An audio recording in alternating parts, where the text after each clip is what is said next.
처음이 있으면 끝이 있습니다. 모든 것의 시작, 모든 것의 끝, 알파와 오메가 되신 하나님께 있다는 것을 성경은 우리에게 말씀해 주고 있습니다. 창세기 강해를 시작한 지가 1년 반이 넘었습니다. 오늘 67번째 시간으로 창세기가 이제 마무리가 됩니다.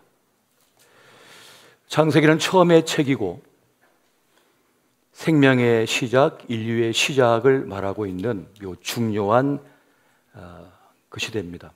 하나님의 천지 창조와 인류의 시작, 재기원, 하나님께서 아브라함을 선택하시고 그의 후손을 통해 구원의 역사를 이루어 가시겠다는 언약을 중심으로 전개되고 있는 것을 우리가 보았습니다. 창세기 후반에는 야곱의 가족이 애굽으로 이주하여 정착하고 요셉의 죽음과 유언으로 마무리되는 것을 우리가 보고 있습니다. 창세기의 결론은 무엇입니까? 창조와 번영, 죄와 타락, 심판과 구원의 성취, 이 모든 것이 하나님의 주권과 섭리 속에 있다는 것을 말하고 있습니다.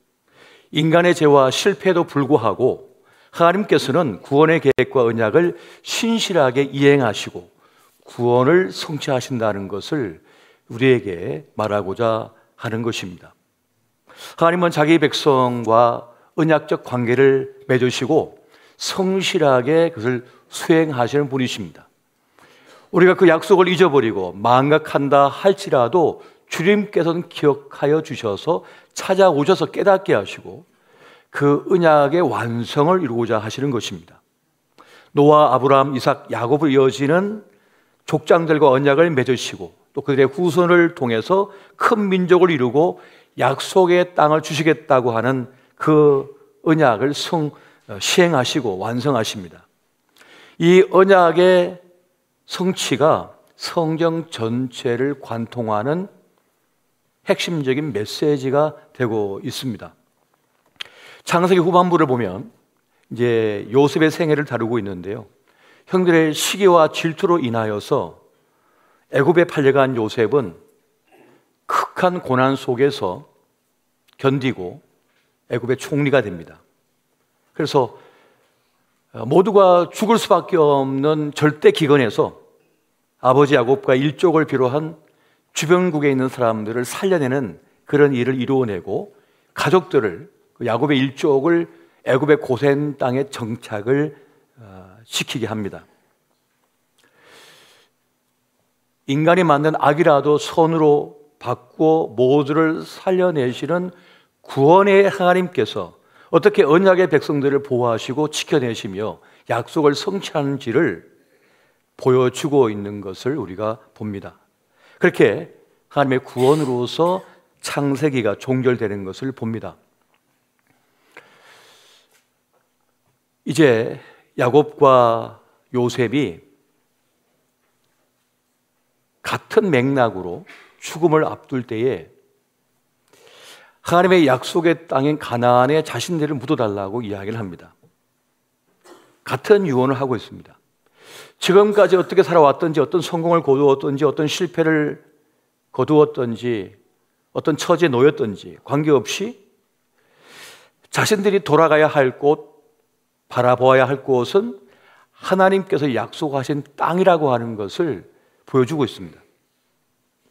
인생들을 창조하시고 섭리하여 주시고 구원하여 주시는 하나님의 구원 계획과 섭리하심, 그리고 그 구원의 하나님을 향한 믿음과 소망을 가진 사람들의 이야기를 담은 것이 창세기의 이야기가 되고 있는 것입니다. 그것을 통해서 우리 또한 우리가 바라보아야 할 곳은 이 땅이 아니라 하나님께 약속하신 저 가나안 땅, 하나님 나라라고 하는 것을 지금 우리에게 깨우쳐주고 있는 것입니다. 여러분, 이 땅에서 어떠한 승리와 성공과 어떤 업적을 거두었든지 상관이 없이 약속의 땅인 하나님 나라를 사모하시기 바랍니다. 이것을 우리에게 말씀해 주고 있습니다.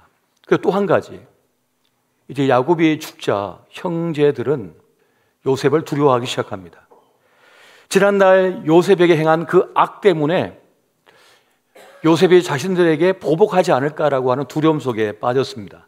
하지만 요셉에게는 형들을 향한 증오와 분노, 복수심이 없었습니다. 창세기 50장 19절부터 21절까지 보면 이렇습니다. 요셉이 그들에게 이르되 두려워하지 마소서, 내가 하나님을 대신하리이까. 당신들은 나를 헤아려 하였으나 하나님은 그것을 손으로 바꾸사 오늘과 같이 많은 백성의 생명을 구원하게 하시려 하셨나니 당신들은 두려워하지 마소서, 내가 당신들과 당신들의 자녀를 기르리이다 하고 그들을 간곡한 말로 위로하였더라. 요셉의 그 말 속에 담겨진 것이 있습니다. 바로 하나님의 주권과 섭리하심에 대한 것입니다. 하나님만이 심판자이시라는 거죠. 하나님만이 구원자이시라는 거예요. 나는 아무것도 아닙니다 라고 하는 고백이 그 속에 담겨져 있습니다. 여러분, 믿음이란 뭡니까? 믿음이란 내려놓음입니다. 하나님 앞에 나를 내려놓는 것입니다. 우리의 죄와 허물과 실패와 아픔과 절망, 과도한 욕심, 부정적인 감정조차도 하나님 앞에 내려놓는 것, 이것이 믿음입니다. 요셉은 그 모든 고난과 역경과 아픔과 성공과 영광, 그리고 복수심, 슬픔, 아픔 다 내려놓았습니다. 그래서 그 내려놓음을 통해서 비로소 자유함을 얻었습니다. 자신에게서 탈출해서 자유함을 누릴 수가 있었습니다. 우리가 하나님께 우리 삶을 내려놓을 때 하나님께서는 보잘것 없어 보이는 우리의 인생의 재료들을 가지고 우리를 아름답게 빚어내심을 믿으시기 바랍니다. 성경은 우리 주님께서 토기장에다 말씀합니다. 우리를 빚어내시는, 우리 인생을 빚어내시는 그 토기장이가 하나님이시다라고 하는 것을 말해주고 있는 것입니다. 요셉은 이것을 알았습니다. 하나님의 섭리하신 그 손길, 구원의 손길이 자신에게 있음을, 또 자기 가족들에게 있음을 그는 알았던 것입니다. 그래서 미움과 증오와 갈등과 그리고 복수심에서 벗어날 수가 있었던 겁니다. 그렇게 요셉은 고난의 시간을 통과하면서 더 깊은 영성의 사람, 하나님께 집중할 수 있는 사람이 되어버린 거예요. 그래서 하나님과 깊은 동행의 사람이 될 수가 있었던 것입니다. 우리 신앙생활의 핵심은 뭡니까? 그것은 바로 하나님께 집중하는 겁니다. 주님을 바라보는 겁니다. 주님을 의지하는 것입니다. 어쩌면 우리는 너무 이 세상에 중독되어 있는지도 모릅니다. 우리는 사람에게 너무 중독되어 있는지도 모릅니다. 인정 중독에 빠져 있는지도 모르겠습니다. 사람들의 인정과 사랑과 환호에 우리는 열광합니다. 그런데 너무 매여 있는 것은 아닌가 싶습니다. 물론 우리는 사회적 존재이기 때문에 사람들의 인정이 필요합니다. 사랑이 필요합니다. 환호가 필요하고 지지가 필요합니다. 그런데 너무 과도한 인정, 과도한 사랑, 과도한 지지를, 위로를 요구하고 있는 것은 아닌가 하는 생각이 듭니다. 사도 바울은 사람들에게 인정받는 것은 지극히 작은 일이다라고 말을 합니다. 사람 때문에 너무 상심하거나 너무 아파하지 말라라고 말을 합니다. 여러분, 고린도전서 4장 3절부터 5절까지 말씀 우리 같이 한번 보겠습니다. 자, 시작. 너희에게나 다른 사람에게나 판단받는 것이 내게는 매우 작은 일이라. 나도 나를 판단하지 아니하노니 내가 자책할 아무것도 깨닫지 못하나 이로 말미암아 의롭다함을 얻지 못하노라. 다만 나를 심판하시는 주시니라. 그러므로 때가 이르기 전 곧 주께서 오시기까지 아무것도 판단하지 말라. 그가 어둠에 감추인 것들을 드러내고 마음의 뜻을 나타내시리니 그때 각 사람에게 하나님으로부터 칭찬이 있으리라. 아멘. 나를 판단하실 분, 나를 심판하실 분, 나를 알아주실 분은 하나님이시다, 이렇게 말씀하고 있는 겁니다. 너무 사람의 인정에 목매지 말라라고 말씀합니다. 주님만이 온전히 나를 판단할 수 있고 나를 심판할 수 있고 나를 위로하실 수가 있고 나를 살려내고 구원하실 수 있다는 것을 말씀하고 있는 것입니다. 물론 사람의 칭찬과 격려는 힘이 됩니다. 그리고 사람의 비난과 정죄는 고통이 됩니다. 하지만 그것은 온전한 것이 아닙니다. 온전히 모르기 때문입니다. 대충 보고 얘기하는 거거든요. 대충 보고 판단하는 것이거든요. 나의 진면목을 모릅니다. 그러면서 값을 매기는 거예요. 평가를 하고 있는 겁니다. 하나님만이 제대로 나를 알아줄 수가 있고 나를 판단할 수가 있고 나를 인정해 주신다. 이것을 지금 사도 바울은 말하고 있는 거죠. 많은 사람들이 사단의 정죄, 그 참소에 무너져 버립니다. 절망해 버립니다. 하지만 사람이 아니라 하나님의 인정, 하나님의 판단을 붙들고 사는 사람은 그 세상을 이기고 버티고 살아낼 수가 있다는 겁니다. 그 사단의 공격 속에서도 하나님께서 우리를 변호하시고 우리를 보호하시고 우리를 인정하시고 우리를 구원하여 주시고 우리의 삶을 완성하여 주심을 믿으시기 바랍니다. 주님은 악이라도 선으로 바꾸시는 분이라고 말씀하고 있습니다. 하나님께서는요, 우리의 구한 것만 주신 분이 아닙니다. 내가 간절히 원하는 것만 주신 분이 아닙니다. 하나님은 우리에게 필요한 걸 주신 분이에요. 우리에게 좋은 걸 주신 분이 하나님이십니다. 여러분, 내가 구한 것이 나에게 안 좋을 수 있습니다. 지금의 성공이 도리어 내 인생을 망가뜨릴 수가 있는 거예요. 나는 모른단 말이에요. 나는 내 인생을 다 모릅니다. 내 몸속에 일어난 일, 내 자녀에게 일어난 일을 다 알 수가 없습니다. 10년 뒤에 일어날 일, 20년 뒤에 일어날 일, 당장 내일 일어날 일도 우리는 알 길이 없습니다. 그래서 하나님께서 우리에게 우리가 구한 걸 주시는 것이 아니라 우리에게 좋은 것, 우리에게 필요한 것을 주신 분이라고 말씀하고 있는 겁니다. 마태복음 7장 11절 말씀 같이 한번 보겠습니다. 같이 봅니다. 시작. 너희가 악한 자라도 좋은 것으로 자식에게 줄 줄 알거든 하물며 하늘에 계신 너희 아버지께서 구하는 자에게 좋은 것으로 주시지 않겠느냐. 아멘. 좋은 것으로 주신대요.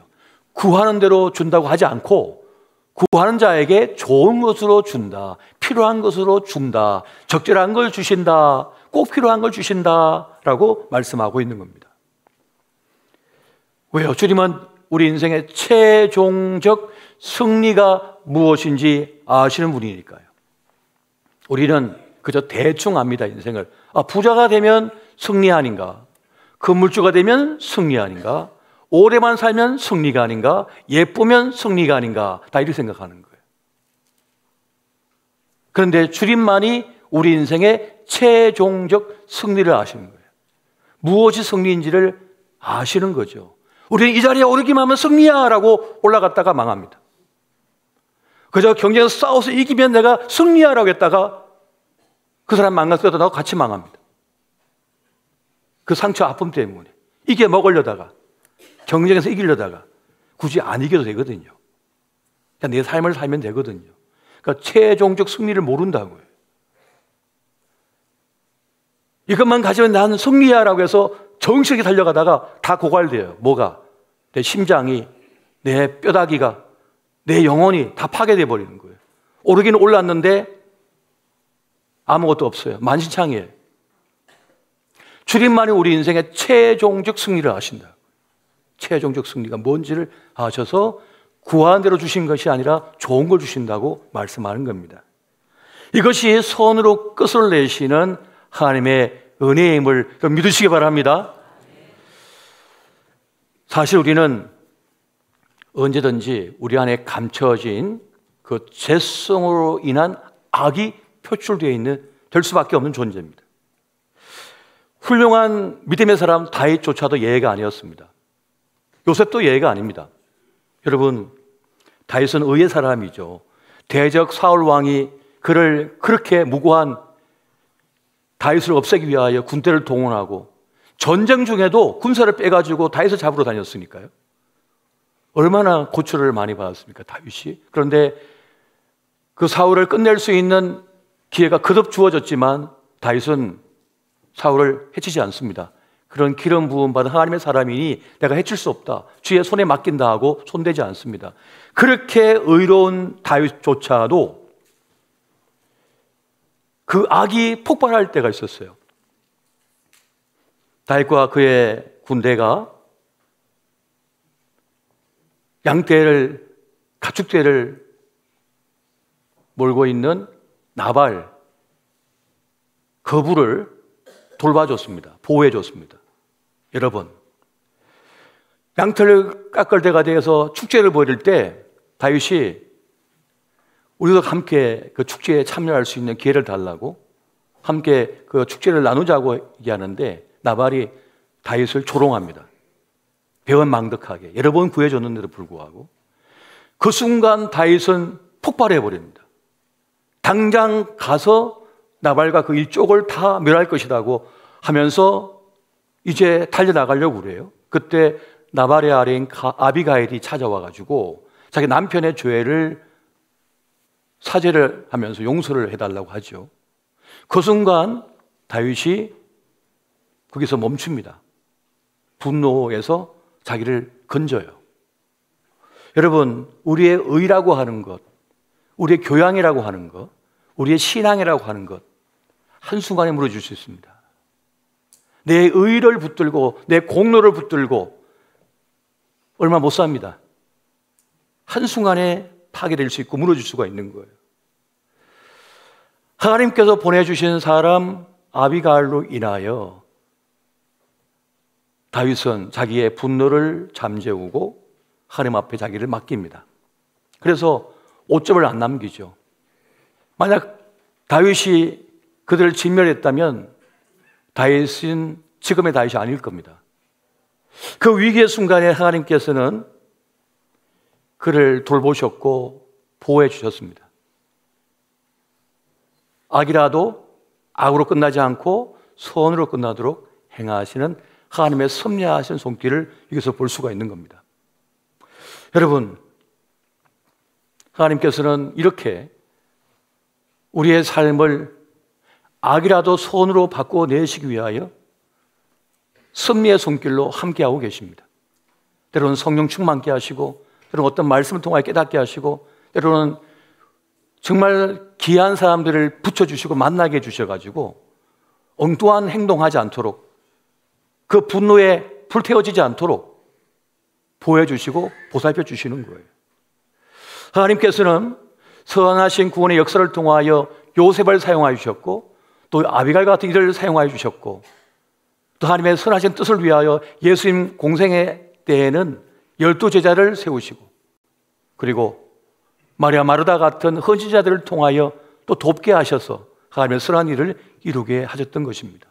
우리 시대에도 선하신 역사를 위하여 우리를 불러 사용하고 계심을 믿으시기 바랍니다.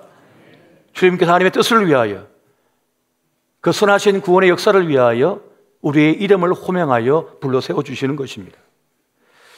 민수기 11장에 보면 그 출애굽 공동체를 이끌고 있는 모세가 너무나 힘겨운 때를 만납니다. 너무 고충이 컸어요.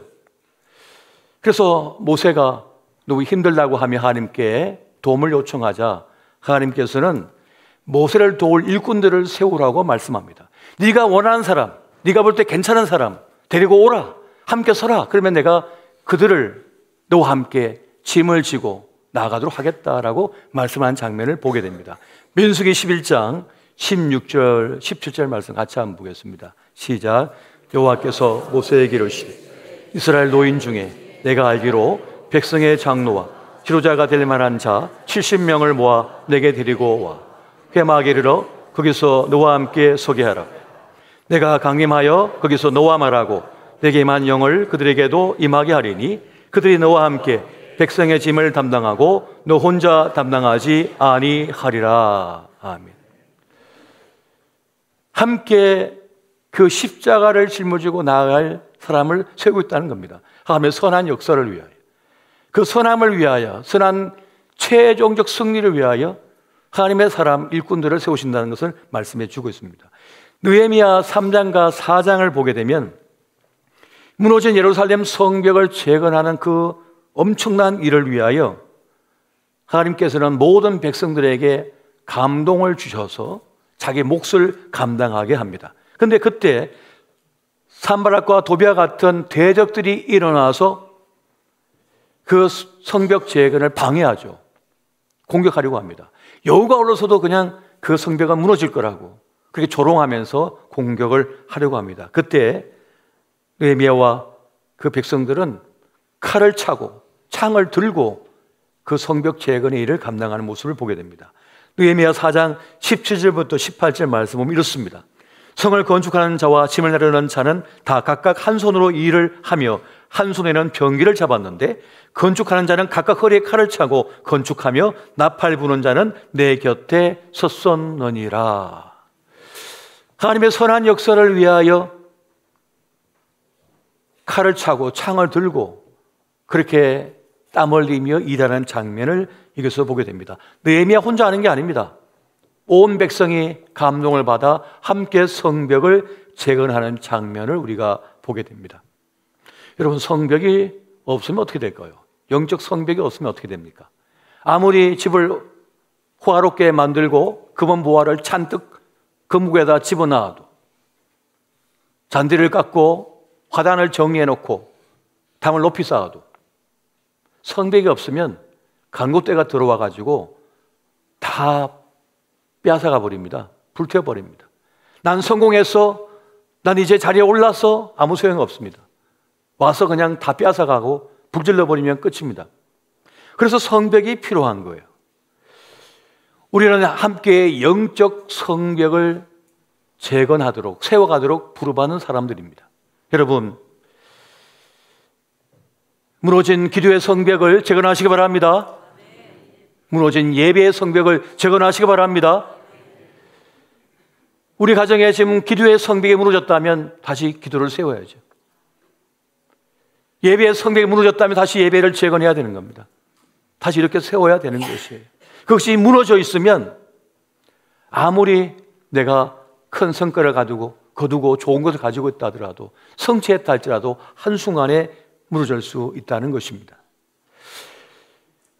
영적 거룩한 성벽을 세우기 위해서 혼자 세울 수가 없습니다. 함께 서로 위로하고 격려하면서 지지하면서 함께 그 성벽을 재건해야 되는 것입니다. 하나님께서 주신 사람들, 함께 하게 한 사람도 있는 거예요. 함께 그 일을 이루어가는 것입니다. 왜요? 하나님께서는 모든 것을 합력하여 선을 내시는 분이시기 때문에 그러합니다. 생김새도 다르고 스타일도 다르고 뜻한 바도 다 다르지만, 말도 다르지만 우리를 전부 함께 모아서 합력하여 선을 이루고자 하심을 믿으시기 바랍니다. 그것이 건강한 교회인 것입니다. 또한 요셉의 인생에 닥친 고난이 있었습니다. 역경이 있었습니다. 그런 배신당했습니다. 버림을 당했습니다. 구덩이에 던져졌습니다. 노예로 팔렸습니다. 누명이 쓰고 감옥에 던져졌습니다. 모두가 악입니다. 모두 악한 것이었어요. 그런데 그 잊혀짐조차도 악이었는데 주님께서는 그 모든 걸 합력하여 선을 성취하셨습니다. 그것이 바로 선을 내시는 하나님의 모습인 겁니다. 로마서 8장 28절 같이 한번 보겠습니다. 자, 시작. 우리가 알거니와 하나님을 사랑하는 자, 곧 그의 뜻대로 부르심을 입은 자들에게는 모든 것이 합력하여 선을 이루느니라. 아멘. 모든 것이 뭡니까? 좋은 것만 모든 것이 아닙니다. 악하고 더럽고 치욕스러운 것조차도 모든 것입니다. 그 모든 것이 선을 이루게 하는 것, 하나님의 구원이라는 겁니다. 여러분, 질병도 악입니다. 실패도 악입니다. 죽음도 악입니다. 그런데 주님 안에 놓여지게 되면, 주님 안에 있으면 그 모든 것이 합력하여 선이 됨을 믿으시기 바랍니다. 이것이 하나님의 구원인 거예요. 하나님의 역사인 것입니다. 욥은 자신이 경험한 하나님을 이렇게 고백하고 있습니다. 욥기 23장 10절에 보니까 그러나 내가 가는 길을 그가 아시나니 나를 단련하신 후에는 내가 순금같이 되어 나오리라. 여러분, 어떻게 순금같이 됩니까? 앞서 말씀 보니까 나를 단련하신 후에, 주님께서 단련하셔야만 순금 같은 인생이 된답니다. 그런데 어떻게 단련하십니까? 어떻게 할 줄 어떻게 아십니까? 아시니까요.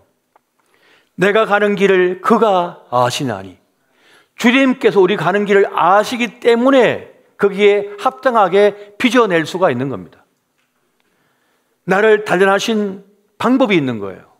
이 사람은 이렇게 단련하고 저 사람은 저렇게 단련하는 거죠. 나는 이렇게 단련하고 그는 그렇게 단련하는 겁니다. 왜? 우리의 길을 아시니까요. 우리 길 모릅니다. 나는 내 인생이지만 내 길을 다 알 수가 없습니다. 알 길도 없습니다. 그저 하루하루 살 뿐입니다. 주님만이 우리의 인생의 길을 아시는 거예요. 우리 가는 길을 아시는 거예요. 그래서 그에 합당하게 단련하시는 겁니다. 만지시는 겁니다. 섭리하시는 것이고 그렇게 하여 순금 같은 인생이 되도록 하신다는 것을 말씀하는 것입니다. 여러분, 무엇이든지 선함으로 끝내시는 하나님을 믿으시기 바랍니다. 주님만이 악이라도 선으로 빚어내신 구원의 하나님이신 겁니다. 주님만이. 다른 사람이 할 수 없습니다. 주님만이 합니다. 육체에 가시가 있든지 말 못할 고난이 있든지 큰 시험 속에 있든지 깊은 슬픔 속에 있든지 하나님께 가져가시기 바랍니다. 주님께 가져갈 때, 주님을 모실 때에 그 악이라도 선으로 바뀌는 역사가 있다라고 말씀하는 것입니다. 여러분, 창세기의 하나님은 어떤 분이십니까? 창조의 하나님이십니다. 시작도 창조하시고요, 끝도 창조하시고 과정도 창조하신 분이십니다. 그 창조의 하나님이신 거예요. 알파와 오메가 되신 하나님, 내 인생을 시작하게 하셨고 내 인생을 끝내시는 분도 하나님이십니다. 내 인생의 과정도 관여하시고 개입하시고 만지시는 분이 하나님이신 겁니다.